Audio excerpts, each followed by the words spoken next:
अस्सलाम वालेकुम, कैसे हैं आप सब? उम्मीद है आप सब ठीक होंगे। हम भी अल्हम्दुलिल्लाह बिल्कुल ठीक हैं। आज जो है ये मैं अपनी मॉर्निंग किचन रूटीन आपके साथ शेयर कर रही हूँ। तो सबसे पहले जो आके ये अभी मैं जो काम करती हूँ किचन में वो ये है कि ये मेरे पास बुक है 40 अहादीस की, इसमें से कोई एक हदीस पिक करके वो मैं अपने व्हाइट बोर्ड पे लिख लेती हूँ, ताकि फिर जब सारा दिन किचन में आना-जाना होता है तो बार-बार जब बोर्ड पे नज़र पड़ती है तो इस तरह से मुझे वो हदीस भी याद हो जाती है। इस तरह से मैं लिख लेती हूँ। 2 बोर्ड मैंने लगाए हुए हैं, एक पे मैं हदीस लिख लेती हूँ और जो दूसरा बोर्ड है उसके ऊपर जितने भी मतलब मेन्यू पूरे हफ़्ते का होता है या 2 हफ़्ते का वो मैं लिख लेती हूँ, ताकि फिर रोज़-रोज़ की झंझट से आज़ादी मिल जाती है कि आज क्या बना है, आज क्या बना है। तो इसके बाद जो है ना ये मैं नमाज़ से पहले के काम है ये मेरे। तो उसके बाद जो है जो सारे बर्तन रात के धुले होते हैं वो मैं उनको उनकी जगह पे रख देती हूँ, ताकि जो काउंटर टॉप है ना उसके ऊपर स्पेस ज़्यादा हो जाए। उन सब बर्तनों को इनकी जगह पे रखती हूँ और रात को पानी बॉयल करके रखा होता है तो वो जो है ना वो चूल्हे से उतार के उसको भी उसकी जगह पे रख देती हूँ। जो कराची में रहते होंगे उनको तो पता होगा कि पानी कराची वाले अक्सर बॉयल करके पीते होते हैं। तो इस तरह से रात को बॉयल करके रख लेती हूँ, ताकि सुबह तक के लिए ना वो पानी ठंडा हो जाता है, फिर जो है ना कूलर में डाल के और फिर सारा दिन जैसे वही पानी इस्तेमाल होता है। इस तरह से फिर जो है ना मैं काउंटर टॉप भी साफ़ कर लेती हूँ, और ताकि जो रात को अगर कोई कीड़ा मकोड़ा गुज़रा हो या कुछ भी हो तो साफ़ हो जाए, चलो बाकी कुकिंग के लिए। तो इस तरह से बॉयल करके रखा होता है, इसको भी उठा के इसकी जगह पे रख दूँगी, ताकि चूल्हा फ़ारिग हो जाए बाकी नाश्ता बनाने के लिए। तो ये काम करके फिर इसके बाद जो है ना मैं नमाज़ पढ़ती हूँ, तिलावत करती हूँ, उसके बाद फिर जो है ना नाश्ते बनाने के लिए किचन में आ जाती हूँ, क्योंकि मुझे बच्चों के उठने से पहले ही नाश्ता बनाना पड़ता है। तो क्योंकि फिर बाद में फिर बच्चे उठ जाते हैं तो फिर ज़्यादा फिर वो तंग करते होते हैं, इस वजह से फिर नाश्ता पहले ही उनके उठने से पहले बना के रख लेती हूँ। ये मैं बना रही हूँ अपने बेटे के लिए, दाऊद के लिए दूध, उसके लिए दूध बना के रख लेती हूँ। और सोए-सोए ही जैसे उठता है और फ़ौरन ही दूध माँगता है, सोए-सोए ही दूध पी लेता है और दोबारा से सो जाता है। इसमें थोड़ी-सी जामिन-शीरी डाल दूँगी और जो है ना, और जैसे वो जल्दी उठ जाता है, हम लोग का नाश्ता होता है 10 बजे या साढ़े 9 बजे इस तरह से। तो 7 साढ़े 7 बजे उठ जाता है, तो उसके लिए मैं जो है ना वो नाश्ते से पहले ही वो थोड़े से बादाम खा लेता है और एक एप्पल काट के दे देती हूँ मैं उसको, ताकि नाश्ते तक जो है ना उसको ज़्यादा फिर भूख नहीं लगे। खाली पेट रहेगा तो फिर ये भी अच्छी बात नहीं है। और इस तरह से मैं चूल्हा भी साफ़ कर लूँगी थोड़ा-सा, बस ऐसे ही रफ़ सा कपड़ा फेर के, और फिर इसके बाद जो है ना मैं नमाज़ पढ़ने चली जाती हूँ। नमाज़ पढ़ के आती हूँ, फिर जो है बाकी नाश्ते की तैयारी करती हूँ। तो फिर आज नाश्ते में मैं बना रही थी सैंडविचेस, पोटैटो सैंडविच है, उसके लिए मैं काट लूँगी पोटैटोज़, और पोटैटो काट के और छील के फिर काटने रखती हूँ। थोड़ा-सा इसमें आप डाल दें नमक और इसे काट के और छील के जो है ना, छील के और काट के रख लें। फिर जो पोटैटोज़ जो है ना वो इस तरह से मुझे लगता है जैसे कि अच्छे से बॉयल होते हैं और जल्दी बॉयल हो जाते हैं। ये जो मैं मतलब जो भी मैं बनाती हूँ ना, वो बच्चे भी मेरे साथ ही, बच्चों को भी वही खाने के लिए देती हूँ, और जो है ना ताकि बच्चों को हर चीज़ खाने की आदत हो, इसलिए मैं स्पाइस लेवल जो है ना हर चीज़ में कम रखती हूँ। तो मेरी जो ये 10 महीने की बेटी है वो उसने भी यही खाए थे, सैंडविचेज़ ही खाए थे नाश्ते में। तो आप ये खुद ही अंदाज़ा लगा लें कि आपके बच्चों को भी ये बहुत पसंद आएँगे। और इस तरह से सारे पील करके और इनको काट के मैं रख लूँगी। बच्चों को हर चीज़ खाने की आदत होती है ना, फिर बच्चे तंग नहीं करते, और माँ का भी थोड़ा-सा काम कम हो जाता है कि बच्चों के लिए अलग बनाए, अपने खाने के लिए अलग बनाए। तो इस वजह से जो है ना मैं फिर स्पाइस लेवल थोड़ा-सा कम रखती हूँ, ताकि बच्चे जो है ना जो मैं घर पे बनाऊँ अपने लिए वही बच्चे भी मेरे खाएँ। इस तरह से बच्चों को वो चीज़ खाने की, हर चीज़ खाने की आदत भी होती है, और जो है ना तंग भी नहीं करते होते खाने में। इस तरह से सारे पील कर लें और जो है ना इसको, और इस तरह से पील कर लें और इसको जो है ना अपनी शेप में जिस तरह से आपने काटने हैं, उस तरह से काट के और इसे अच्छे से वॉश कर लें, ताकि इसका सारा जो स्टार्च है वो इसमें से निकल जाए। और इसको इसको जो है ना थोड़ा-सा पानी में नमक डाल के, जितने पोटैटोज़ हैं उसके हिसाब से आप जो है ना नमक डालें, और नमक डाल के इसको बॉयल करने के लिए रख दें, और इसको पूरा आपने बॉयल करना है, जैसे थोड़ी बहुत कसर भी नहीं छोड़नी। सही से बॉयल करके और इसको फिर मैश कर लें। आगे इसका प्रोसेस जो है ना उसके लिए मैंने फिर ले लिया है केचअप और मायोनीज़ और नमक और ब्लैक पेपर। ये 1 टीस्पून जो है ना इसमें नमक चला जाएगा, क्योंकि हम लोगों ने पोटैटोज़ बॉयल करने में भी नमक डाला, तो नमक जो है ना ज़्यादा नहीं रखिएगा वरना ज़्यादा हो जाएगा नमक। और 1 टीस्पून जो है ना इसमें मैंने डाल दिया ब्लैक पेपर। और जो आपने इसमें वो डालने केचअप और मायोनीज़ डालने इसमें। और मेरे पास केचअप ख़त्म हो गया था, तो ये थोड़ा-सा मेरे पास ये सॉस पड़ा हुआ था, मैंने बर्गर्स बनाए थे तो उसके लिए मैंने ये सॉस बना के रखा हुआ था। तो उसमें भी केचअप थी, तो मैंने उस केचअप की जगह जो है ना ये सॉस डाल दिया। ये 3 टेबलस्पून इसमें डाल दें आप मायोनीज़, और 3 टेबलस्पून इसमें केचअप जाएगा, लेकिन केचअप मेरे पास था नहीं, तो मैंने जो है ना ये ड्रेसिंग इसमें डाल दी थी। और ये इसको डाल के और इसे आप अच्छे से मिक्स कर लें, ये आपकी जो है ना ये ड्रेसिंग तैयार हो जाएगी। इसमें मैंने ये 3 टेबलस्पून जो है ना ये मैंने इसके डाल दिए केचअप के। और इसके अलावा जो है ना मेरे पास रात का बचा हुआ सालन पड़ा हुआ था, तो उसमें से मैंने 2 बोटियाँ निकाल के और उसे अच्छे से वॉश किया पानी से, और जो है ना उसे श्रेड करके वो भी इसमें डाल दिया। आप भी जैसे अच्छे से वॉश कर लीजिएगा। अगर जैसे इस तरह से लेफ़्ट ओवर चिकन पड़ा हुआ है आपके पास, अगर नहीं है तो आप नहीं डालें। ये ऑप्शनल ही है, ये सिर्फ़ पोटैटो अगर डालेंगे ना तब भी आपके बच्चे बहुत एन्जॉय करेंगे।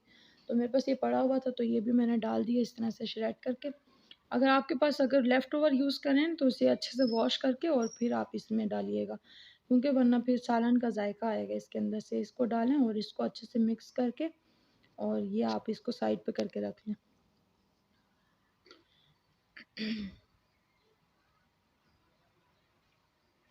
ये मैंने अच्छे से इसको मिक्स किया और इसे मैंने जो है ना रख लिया।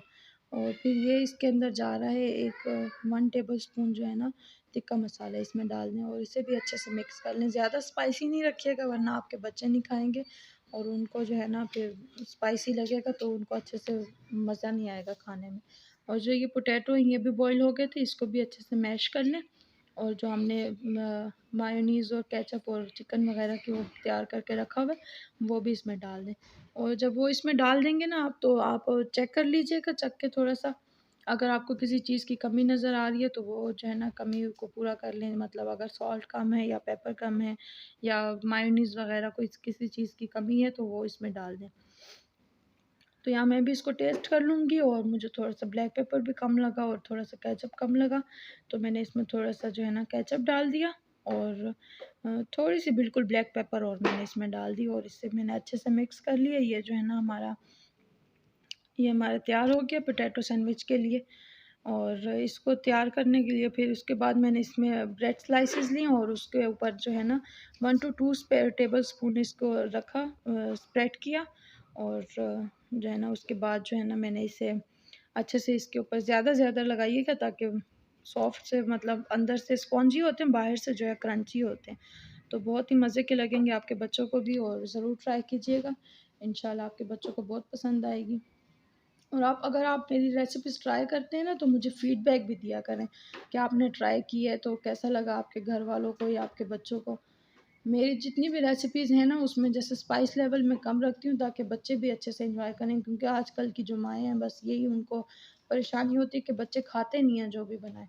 अगर आप स्पाइस लेवल थोड़ा कम रखेंगे, आजकल के बच्चे बस स्पाइसी नहीं खाते होते, तो इंशाल्लाह जो भी आप बनाएंगे ना, घर में सब्ज़ी भी बनाएंगे वो भी बच्चे शौक से खाएंगे इंशाल्लाह। तो इस तरह से मैं सब पे स्प्रेड कर दूँगी और उसके ऊपर जो है ना 1 स्लाइस और रख लूँगी अगर, और फिर जो है ना सैंडविच मेकर में इसे 2 मिनट के लिए जो है ना सैंडविच बना के तैयार हो जाएँगे। अगर आपके पास सैंडविच मेकर नहीं है तो उसके लिए भी मैं आपको एक तरीका बता देती हूँ कि आप जो है ना पैन को थोड़ा-सा हीट अप करें, उसमें थोड़ा-सा ऑयल drizzle करें, ज़्यादा नहीं करना, बिल्कुल थोड़ा-सा। और जो है ना उसमें जो है ना दोनों तरफ से जो है सैंडविच को थोड़ी-थोड़ी देर के लिए सेक लें, ताकि जो बाहर से ब्रेड जो है ना वो थोड़ी-सी क्रिस्पी हो जाएगी। इस तरह से ये मैं सैंडविच मेकर में इन दोनों को रख लूँगी, 2-2 सैंडविचेस, मतलब 2 ब्रेड जो है ना इसके 4 सैंडविच बन जाएँगे और इसे 2 मिनट में ही ये तैयार हो जाते हैं। और जब तक ये तैयार होंगे मैं अपनी चाय बना लेती हूँ, क्योंकि चाय सिर्फ़ मैं ही पीती हूँ, बाकी ना मेरा बेटा पीता है और मेरे साथ जो नाश्ता करती है वो हरमीन है, मेरी आंटी की बेटी है, वो नाश्ता हम तीनों इकट्ठा नाश्ता करते होते हैं, तो वो भी नहीं पीती चाय। तो इसलिए सिर्फ़ मैं अपने लिए चाय बना लेती हूँ और हरमीन नहीं होती ना तो मुझे नाश्ता करने में मज़ा ही नहीं आता होता। इसलिए हम तीनों इकट्ठा रोज़ ही नाश्ता करते होते हैं। और इसमें मैं डाल दूँगी चीनी और पत्ती, बस इसको बॉयल कर लूँगी और जो है ना फ्लेम को बिल्कुल लो कर लूँगी, ताकि जब तक सैंडविचेस बने तो जब तक मेरी चाय भी बन के तैयार हो जाती है। तो पहले से अगर चाय बनी होती है तो वो फिर मुझे अच्छी नहीं लगती होती, पहले की बनी हुई चाय। जब फ्रेश बने तो तभी जैसे मज़ा आता है चाय को पीने में। पानी वगैरह नहीं डालती, जस्ट दूध में चीनी और पत्ती डाल के और इसको 2-3 बॉयल देती हूँ और मेरी चाय तैयार हो जाती है। और जब तक चाय तैयार होती है सैंडविचेस भी तैयार हो जाएँगे मेरे, और 2 मिनट में ही 2 मिनट लगते हैं और सैंडविचेस तैयार होते हैं। इस तरह से मैं ये जो है ना ये निकाल लूँगी और बीच में से जो है ना नाइफ़ से इसको कट करके अलग-अलग कर लूँगी। और इस तरह से ये सैंडविच निकाल के और बाकी के भी जो है ना वो भी सारे मैं तैयार करके रख लूँगी। तो ध्यान से निकालिएगा, बहुत ज़्यादा गर्म होते हैं तो आप जैसे किसी चिमटा वगैरह से या फ़ोर्क वगैरह से पकड़ के इसको निकालिएगा, डायरेक्टली हाथ से नहीं निकालिएगा। और इस तरह से ये हमारा नाश्ता तैयार हो गया। केचप के साथ खाएँ, चाय के साथ खाएँ, बहुत ही मज़े का नाश्ता है। बहुत ही लाइट सा होता है और बहुत ही मज़ा आता है ये नाश्ता करने में। और मेरे बच्चों ने भी बहुत एन्जॉय किया था। इस तरह से मैं सबके लिए प्लेट में रख लूँगी और ये मेरी प्लेट है और साथ में मैं चाय लूँगी और उन लोगों ने केचप के साथ खाया था। चलें जी, नाश्ते के बाद मैं अब आपको मिलती हूँ। तो नाश्ते के बाद जो है ना मैं किचन में आ जाती हूँ। इसके ऊपर जो है ये सैंडविच मेकर गंदा हो जाता है तो उसको मैं साफ़ कर लूँगी और इससे मैं सबसे पहले इसको हटा लूँगी यहाँ से सैंडविच मेकर को। सारा जो है ना इसके ऊपर मैं वो जो मैंने बना के रखा होता है किचन क्लीनिंग के लिए, जो सॉल्यूशन बनाया होता है वही इसके ऊपर लगा के, क्योंकि ऑयल भी निकलता होता है थोड़ा-सा, तो फिर इस वजह से अच्छे से साफ़ हो जाता है ये। वो सॉल्यूशन इसके ऊपर डाल के और टिश्यू पेपर से इसको अच्छे से साफ़ करके और इसे मैं पहले सबसे पहले हटा लूँगी। और बर्तन मैं इस तरह धोती हूँ कि जो सारे बर्तन मैं सिंक में रख लेती हूँ और इनको मैं पहले जो है ना एक दफ़ा साफ़ कर लेती हूँ, ताकि जो बाद में फिर साफ़ भी करने पड़ते हैं और फिर जो है ना धोने भी पड़ते हैं, तो इस तरह से मैं नहीं करती। पहले साफ़ करके और इनको जो है ना फिर बाद में साबुन लगा के और फिर एक-एक बर्तन उठा के सिंक में रखती हूँ। इस तरह से पानी भी कम लगता है और क्योंकि जो कराची में रहते हैं उनको पता होगा पानी का कितना मसला है कराची में, तो इस वजह से ये पानी की बचत के लिए इस तरह। और वैसे भी शुरू से भी मैं इसी तरह ही बर्तन धोती हूँ, पहले बर्तनों को साफ़ कर लेती हूँ और फिर उसके बाद जो है ना साबुन लगा-लगा के उसको सिंक में रखती जाऊँगी और फिर जो है ना ऊपर से टू पानी ऑन करके और जो है ना फिर धोती हूँ, ताकि फिर जो है पानी भी कम लगता है और जो बर्तन भी सही से साफ़ जल्दी धुलते हैं। इसी तरह से सारे बर्तन धो के और मैं जो है ना बास्केट में, अलग से बास्केट होती है उसके अंदर रख लेती हूँ। जब तक सूखते नहीं हैं तो जब तक पड़े होते हैं काउंटर टॉप पे, जब बर्तन खुश्क हो जाते हैं अच्छे से, फिर उन्हें उठा के उनकी जगह पे रख लेती हूँ। मेरा किचन छोटा है तो इसलिए मैंने अलग से जो है ना कोई बास्केट वगैरह नहीं लगा के रखी हुई। ये दाऊद का फीडर भी टूट गया था, मैं बिस्तर लपेट रही थी तो बिस्तर के अंदर ही था, मुझे पता ही नहीं, तो मैंने उठा के बिस्तर झाड़ा तो फीडर भी उठ के नीचे गिरा तो पूरा का पूरा टूट गया। तो काँच तो मैंने फेंक दिया था और ये मैं धो के इसको रख लूँगी। और इस तरह से सारे बर्तन धो के और जो है ना मैं रख लूँगी, जब तक जो है बर्तन सूखेंगे नहीं। जब बर्तन बिल्कुल खुश्क हो जाते हैं फिर उसके बाद जो है ना मैं सब बर्तनों को उठा के उनकी जगह पे रख लेती हूँ। बाकी सारा पानी मैं निकाल लूँगी और ये पानी मैंने जो है ना सुबह उठ के फिर मैंने कूलर में डाल दिया था सारा पानी, फिर सारा दिन वही यूज़ होता है। तो दोबारा पानी बॉयल करने के लिए रख दूँगी मैं।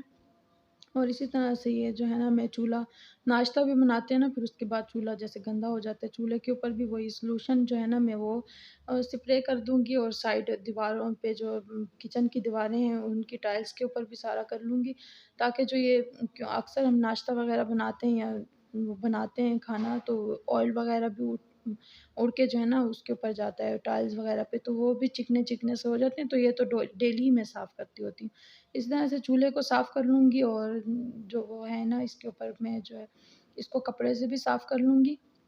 इसी तरह जो बाकी काउंटर टॉप है और ये जो बाकी साइडों पे दीवारें, टाइल्स वग़ैरह हैं, इसको भी मैं इसी तरह से जो है ना सॉल्यूशन इनके ऊपर वो करूँगी, स्प्रे करूँगी सॉल्यूशन का और जो है ना साफ़ कर लूँगी इनको भी। इस तरह से ये हो गया, मेरा चूल्हा डन हो गया, चूल्हे की भी सफाई हो गई। तो इस तरह से बाकी भी सारा साफ़ कर लूँगी मैं। और चूल्हे के नीचे भी अक्सर गिर जाता है कुछ ना कुछ, तो ये भी साफ़ कर लूँगी। इस तरह से ये सामने वाला ये जो है ना शीशे का होता है, इसके ऊपर तो एक छोटा-सा भी दाग होता है तो वो भी इतना बुरा लगता होता है। तो इस तरह से ये सारा साफ़ करके और जो है ना इसी कपड़े को मैं धो के अच्छे तरीके से और इसको भी मैं साफ़ करके धो लूँगी और इसको सुखाने के लिए रख लूँगी। यहाँ पे हो जाता है मेरे किचन का काम डन। ओके जी, उम्मीद है आपको वीडियोज़ अच्छी लगी होगी मेरी ये वाली वीडियो। तो प्लीज़ मेरे चैनल को सब्सक्राइब भी करें और मेरी वीडियोस को लाइक करें और अपना ढेरों ख्याल रखें। ओके जी, नेक्स्ट वीडियो में मिलती हैं। टेक केयर, अल्लाह हाफ़िज़।